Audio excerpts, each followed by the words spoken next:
is Community Theater in Middletown, and the interviewer is Ed Strother, talking today with Bob Robbins. Now, the date today is August 1st, 1985, and it is now about 2:28 in the afternoon. Bob and I are seated together at my dining room table here at 1401 West Ashland, and the day is very pleasant outside. No complaints at all. The sun is shining, but the weather is really quite moderate. I'd say in the mid-70s, wouldn't you, Bob? Yes, I would. All right. First of all, Bob, let's talk about you personally and about your personal life. When was it you came to Muncie? What year? Then, as a matter of fact, we came to Muncie on Labor Day, 1952, because the water company office was closed and we couldn't get the water in the house that we'd purchased turned on. So we went to the neighbors to get buckets of water and so forth. Well, that has to be about 33 years ago. It's been a while. And you came to Muncie because of position at Ball State, and you were director of radio, right? That's right. And what was radio like at that time? Well, It didn't involve TV, did it? no, not at that time. The college had established a wireless radio station that serviced the dormitories on campus, the residence halls. How did they do that? They ran wires through the heating tunnels, the steam tunnels. And that was I'd evidently forgotten a hot all. I job to remember do that now. I'd forgotten all about that. I think Alan Huckleberry had arranged to do that Yeah. in his early years here. And we had all kinds of problems, but we were in an old temporary building from World War II, a wooden barracks building, Yeah. which you'll remember, no doubt. That was We were right in it on for Riverside a good number there. of years, yeah. Well, there Over were there by three. the old ball gym. Yeah. There were four Four? temporary buildings there, I think. I remember three. I remember the math, and then our building, and then the music annex. I remember those three. I thought there was one there for art that the Air Force ROTC was in, too. Could have Maybe been. it was only three. Yeah. I really don't know. But somehow or other, that was where radio was located at that time. That's right. We had, what amounted to about 2 rooms on the northeast corner of that building. Yeah. And I remember at the time that I came that everybody had to go outside the building between classes to smoke because we weren't allowed to smoke in the buildings. Anywhere on campus, as a matter of fact. Yeah. And I heard later that earlier in the history of the school that you not only had to go outside the buildings, but you had to go across the street to get off campus That's to smoke. right. You would walk up and down the sidewalk to smoke. And there were more smokers in those days than nowadays, I think. You were fascinating to me, Bob, because of Mary. And Mary had such a lovely accent, and I always enjoyed talking with your wife, Mary.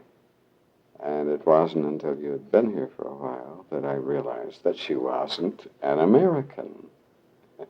Well, she was an American. She was a naturalized citizen Okay. by the time we came to Muncie, but she had been born in Scotland in a small town called Troon, which is southwest of Glasgow, and actually the Royal Marine Hotel golf course, which is international caliber and quite often used for international golf matches, is in Troon, and the edge of part of their golf course is Prestwick International Airport, Yeah. just south of Troon there. Well, you And know, the first time we flew into Prestwick in 1969, the plane came in very early in the morning. It was already light, half light, and the plane flew right over Troon, and she was thrilled to be able to see her hometown from the air for the first time in about 17 years, I think, since she'd been there. Well, this helps to illustrate the international disposition of Muncie, Indiana, I think. How did the two of you ever get together? Well, we met during World War II when my destroyer was in New York Navy Yard briefly. Okay. Was Mary there at the New York she Navy? was working for the Navy in the supply center over in New York. I see. Yeah, And, well, you continued your career with the Navy, I know, after the war was over. I remember you're going off on trips somewhere along the way. How many years did you put in with the reserve? well, a total of 28 years. 5 of that was active duty during World War II. Yeah. And then finally went on the retired list after 28 years combined active and inactive service in the reserve. Yeah. Well, I know you have 6 children, but I don't know about the grandchildren now. How many are you celebrating at the present time? Well, on the 31st of July, we got our 7th grandchild, a little girl, to our youngest daughter and her husband, who Okay. live here in Muncie. And we're fortunate that the children and their children all live very close. The farthest away is Tom and his family in Lexington, Kentucky now. Lovely, lovely place. Well, now that we know about you, let's get around to talking about theater in Middletown, USA. What was your first experience with Civic Theatre in Muncie Valley? Well, the first experience was when Helen Myers called and asked if I'd be interested in directing a play during the season of 52-53. And while I'm not certain, I would guess that she was perhaps motivated, since I was the director of radio coming in, replacing a very popular young man named James Peterson, who had gone to another position in Cincinnati. Mm-hmm. I remember And that. he had directed 2 of the shows in the 1951-52 season for Civic Theatre. And I suppose that gave her the impetus to call and ask me if I'd be interested. Mm-hmm. And of course, with an undergraduate theater major and a graduate theater major at Northwestern, why, naturally I was interested, even though my position here was as director of radio. Yeah. I came here from Denison University in Granville, Ohio, a very fine 4-year liberal yes. arts college of the same caliber as Oberlin and in Indiana, DePaul University. Yeah, I would agree. I used to be on a debate team that debated teams from Denison. And Denison usually won, I might add, because they were very sharp guys. Okay, with that first show, do you have any particular recollection of that first show? Well, the first show was Detective Story, which is a large cast, primarily all men. As I recall, I don't think there were any women in it at all. If there were a couple of minor roles of walk-ons or something like that that were not really significant to the cast. And the large cast of men had to be doing pretty much as we see now on, what's this current TV show that's so popular? I don't know. The one I watch is St. Elsewhere, but Well, it's on around that you're same time. thinking Hill Street Blues? Hill Street Blues. All right. The realism that's needed to give the impression of the police station and all the activity that goes in one of those places. And I remember particularly, I think, Frank Fellerhoff has a role in that play. I remember Frank, yes. Now deceased. Yeah, Recently he died deceased. recently. Roger Marsh, who's a Muncie businessman right now, was in that show.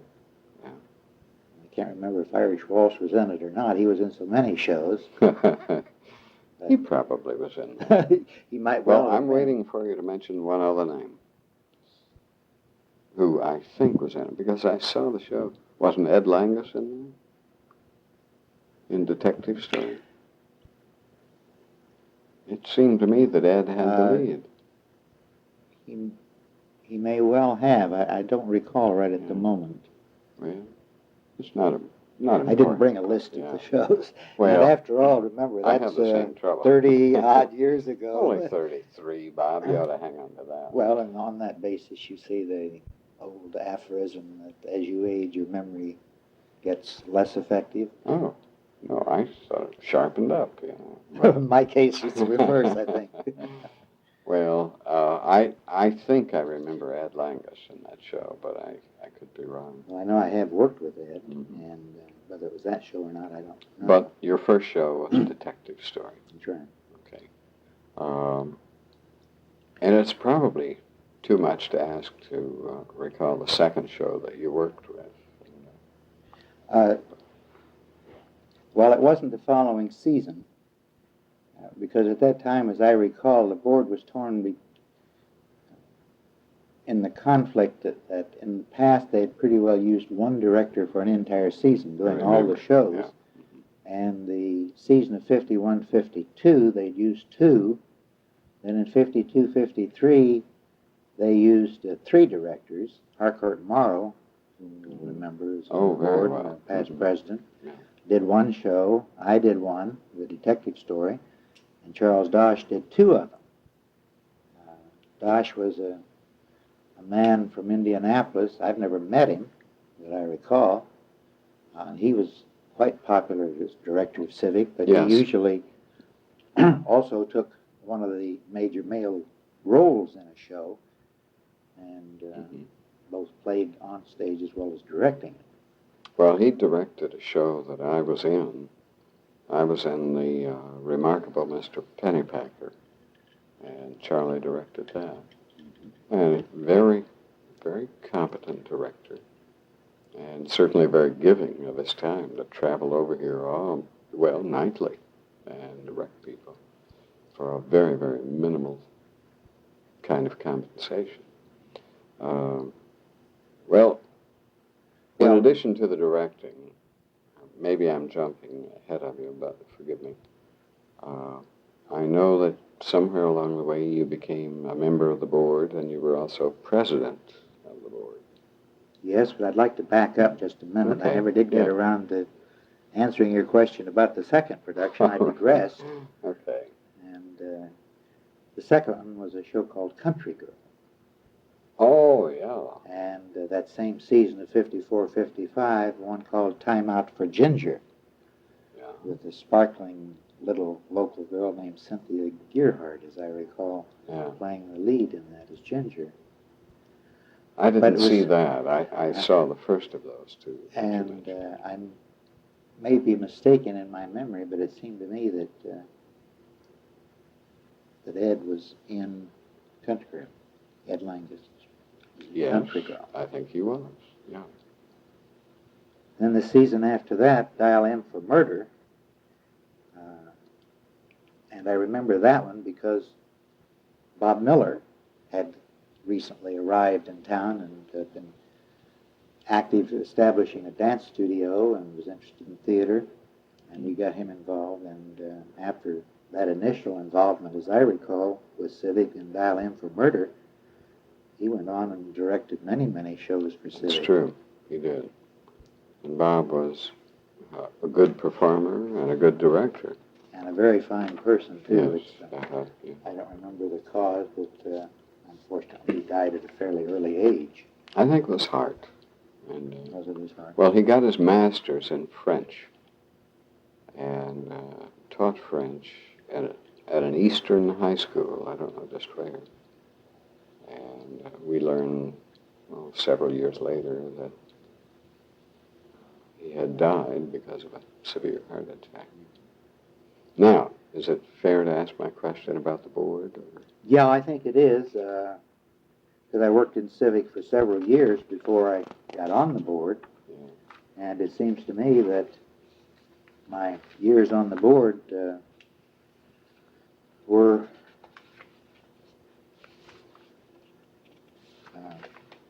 after that, several years, as a matter of fact. Well, that's the way it usually goes. I think the first time I went on the board, was elected to the board, was 1957-58. And then the following year, I was vice president under Betty Hinshaw, and then was first term as president was in 59-60. Okay.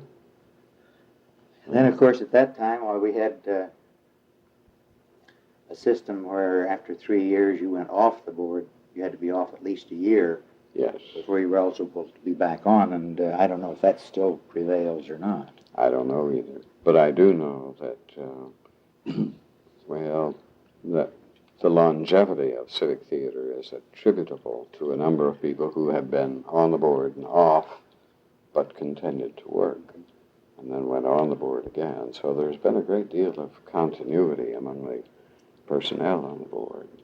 Well, not only that, but I think there was almost an unspoken rule, I can't remember that it was a written one, that a president couldn't succeed him or herself. I didn't know about And, that. well, as I say, it seemed to be more a tradition than anything else. I suppose after the early years when, what was it, George Ball was president for about 14 seasons. William Ball. William Ball. Mm-hmm. But you So succeeded yourself, didn't you? Well, that came later, I think. And also during one of the terms that I was president, we finally arranged for the retiring president to stay as an ex officio advisor to the board. Well, that's as that an extra continuity wheel again. to help keep that continuity. Yeah. Also, during one of the 3 terms I had as president, we tried to solve a problem where a lot of meetings bogged down in trying to change the Constitution and bylaws practically every meeting until we got them rewritten and put a 90-day delay in. So if there were tempers that were flaring and initiating suggested changes, that those had a chance to cool off and simmer down. So that changed some things and made it a more stable organization, I'm convinced. Well, I've worked with you for 32, 33 years, and I know you as a very well-organized person, and not at all flip or what shall I say, capricious in judgment. So, and that had to be one of the things you added to the board, I think, the solidity that came with that refinement of Constitution. And you were president for 3 years, weren't you? Yeah, my second and third terms were consecutive. The second time I was on the board was from 66 to 69, and I was vice president one of those years. But as I recall, in that period, we expanded our radio and television programming at the university considerably, and more demand on my time, so I didn't take on the responsibility of being an officer at that time. And then from 70 to 73 was the third period I was on the board, and it was 71, 72, and 72, 73. They were my second and third terms. When you think of your years as president of the board, Bob, most presidents like to say, these are the things I got done. Now, what would you say? What did you get done during the time you were president? Well, the stability, I think, in the actions of the board, and of course, whenever you're working with people, this is important, I think. Yeah. But another thing that I think Muncie Civic Theatre and its people should be proud of is the fact that we went outside Muncie and started getting involved in state organizations. And as a matter of fact, I was on a preliminary committee which formed the Indiana Community Theater League and that branch of the American Theater Association at the time. We got so active that Clyde Thornburg was proposed as president, was an early president of that Indiana Community League Theater. I didn't know that. And we also helped, I wouldn't say we were the instrumental factor, but we helped with the excerpt contests in the early stages of formulating those contests. Yeah. And I think recently the state contest was held here in Muncie this past year, wasn't it? This past year, past March, isn't it? Yeah. Well, let me say, Bob, that I watched you do those things, that I was on the outside. You were very busy with Civic at that time, and I was not particularly busy with Civic. But I was really quite proud of you as a colleague. But I'd also have to say I was a little bit envious that you managed to get that done. I didn't think you were going to do it, to tell you the truth. I didn't think the state would ever get organized. But I have been terribly wrong about that because the Indiana Community Theater League right now is very, very strong, and Muncie is very strong in that organization. And I think people should acknowledge your contribution to that. Didn't you help to write the state constitution along about this time? Yes. I'm going to say you had something to do with it. I wrote it and worked it through until it was approved and accepted by the state organization. Yeah, and it was accepted the same year we got Clyde elected as president. Yeah. Maybe while he was president, we formulated it. Yeah. That's a little hazy. But there was one other thing that got accomplished. We were an old enough organization in the 70s that we were getting some excellent people, such as Helen Myers and Irene Belcher and Doug Belcher, that were reaching the point where we didn't necessarily want to keep including them on the board all the time, but their experience and their help and support was so valuable that we didn't really want to let them go. Yeah. And so we instituted what's called an honorary member of the board.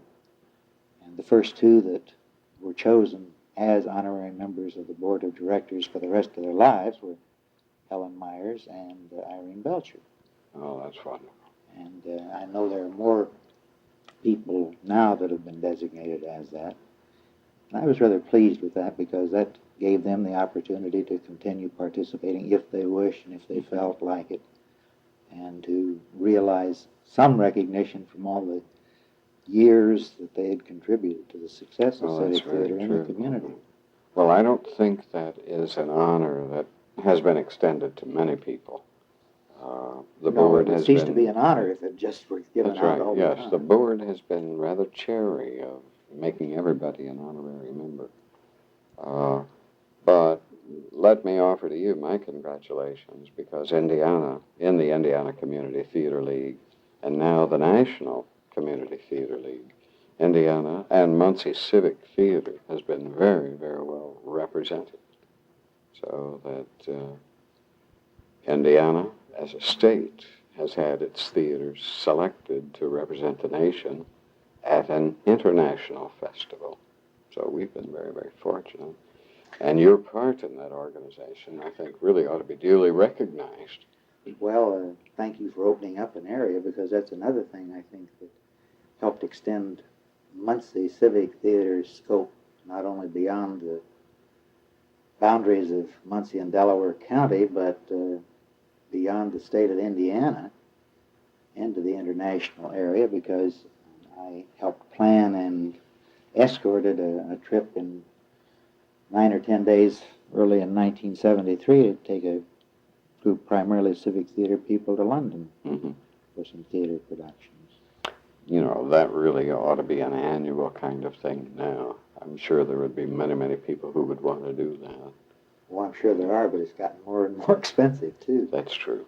And there are so many tours now that you can get for that same purpose. As a matter of fact, you're well aware that one of our staff has subsequently conducted at least one tour to London. Yes, Al. Al English, part of the university. Who has also been a member of the board of Civic Theater. That's right, he has. As a matter of fact, the ties between Ball State University and Civic Theater are quite close. You're currently on the board. You mentioned Al being on the board. I've been on the board. Don Heddy and Gil Bloom and George Irving of our staff have directed shows for Civic. So is Judy Jordan. And Beth May. Beth May, yeah. Yeah, So there's been a good relationship insofar as that directorial staff is concerned. Well, not only that, many of our students have gotten interested in Civic through the program. And, Betty Henshaw, of course, was a graduate, but her interest was from her college days. But Bill Jennings is a past president and director for Civic. Judy Schroeder, Nancy Krause. There's been a number of them. The latter ones I named, you and I both had as students. Yes. We're talking about the many years ago that we started this business. You know, everybody that I have talked with, Bob, recently has talked in terms of hearts and trumpets and violets, and everyone has extended many compliments. Is there any irritation that you feel about Muncie Civic? Now, there's a long pause. Well, that long pause is because... You don't want to make it a matter of record, then? Well, partially that, but I think what could be an irritation at a moment when you're, say, under the pressure of a production or a deadline or something, on later reflection, sort of withers away, or you don't tend to remember unless they're real crises or tragedies. All right. You tend to remember, at least I do, the good things. And the good things I remember about Civic Theater are the people with whom I had the chance to work. Well, I brought up that question because I do think Civic Theater runs a danger in becoming something of an extension of the college or university. This past year, for example, there were an increasing number of college people who were in their productions. Now, that wasn't always true.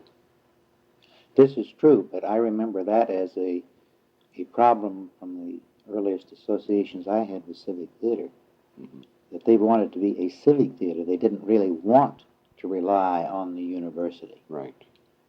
But my argument always was, well, these people at the college and later our university status that are working are interested in theater, community theater, as well as educational and professional theater.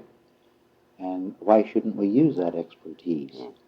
And that has prevailed.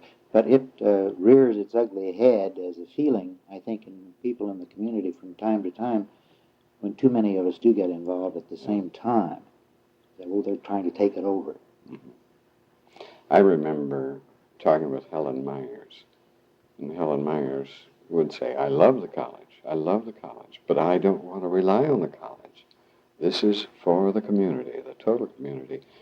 At the time Helen told me that, I really didn't agree with her. But after the passing of a few years, I got around to agreeing with her, and I said, this is it. She was right. And while I might agree with you in a given instance, if the talent is there and if it can help out, fine. But I can also agree with Helen, and I think maybe more than I agree with you, Bob. Well, let me make this case to you, Ed. On the number of people that I think we've influenced in the area of theater, in performance and production, that have gone on after they've graduated from the university and maintained their interest in community theater and maintained that interest through Muncie Civic Theater. I mentioned people like Judy Schroeder, who's a 3-time president, Betty Hinshaw, who's a past president, Bill Jennings, who's a graduate of ours, Nancy Krause, who's one of the most talented theater persons that I've ever worked with. True. As a student. Yeah. And they've made tremendous contributions to civic theater after their association with the university. True. Yes, that is. So I don't know that either of us have had a detrimental experience in that respect.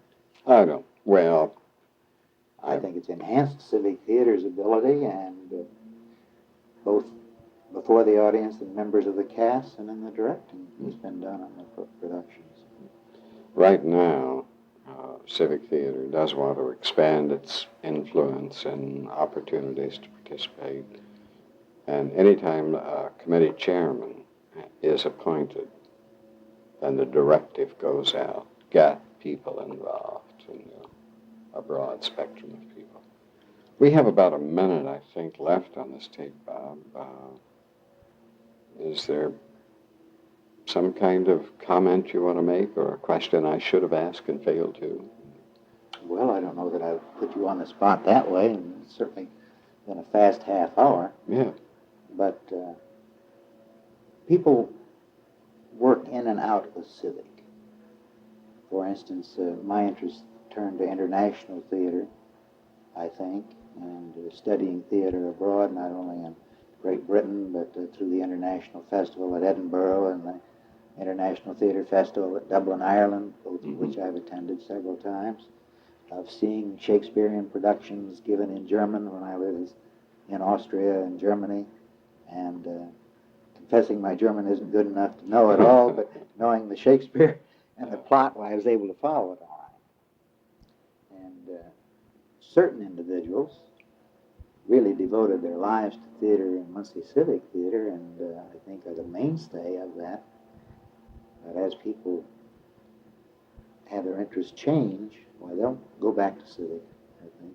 I think you're right. We better end it there. This is Community Theater in Middletown. I'm Ed Strother, and I've enjoyed a half-hour